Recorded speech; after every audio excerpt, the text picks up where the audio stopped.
Chum TV. Furaha kiganjani.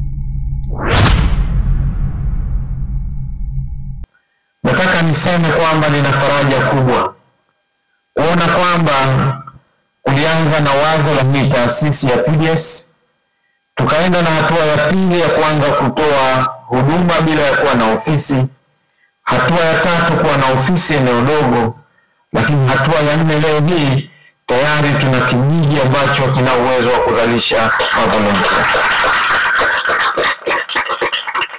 Ni mara chache kwa asasi za kiraia nchini kwetu kuzikuta kuwa na hatua za maendeleo za namna hii, hatua ambazo si tu zinawasaidia wale wanaofanya ile kazi ya kujitolea au wenye taasisi, lakini ni hatua zinazogusa maisha ya kila siku ya wananchi ndani na nje ya nchi yetu.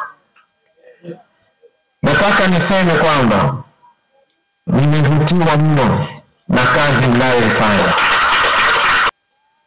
lakini hili kwetu ni funzo, na ni funzo kwa sababu tukiangalia tunaona wazi kwamba wenzetu hawa waliokuja hapa kama ni mavolontia kutoka Ufaransa kupitia taasisi yao ya DIY ni wanafunzi kama wanafunzi wenzetu walioko vyuoni hapa Tanzania.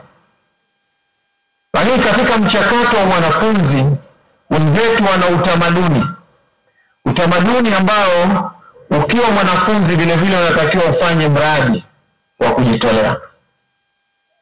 Na hii dhana ya kujitolea inajenga vitu vingi ikiwemo self-respect, kujipenda au kujiamini wakati ukiwa mwanafunzi. Ukisubiri umalize, basi utafika hatua unamaliza na hujui ufanyaje.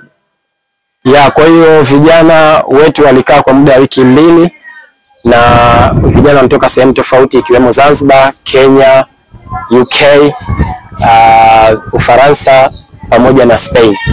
Na kama ni sehemu ya kubadilishana uzoefu, vijana wa hapa Zanzibar pamoja na nchi nyingine tulijumuika pamoja kufanya shughuli mbalimbali za kijamii, kwa mfano masuala ya mazingira, hasa kwenye mambo ya usarifu wa takataka, yani waste management.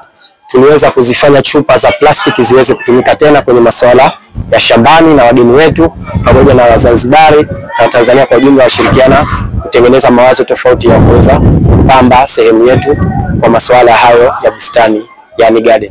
Lakini pia wangu wa vijana, naomba vijana washiriki sana wawe na moyo wa kujitolea, kushiriki kwenye mambo mbalimbali ya kijamii.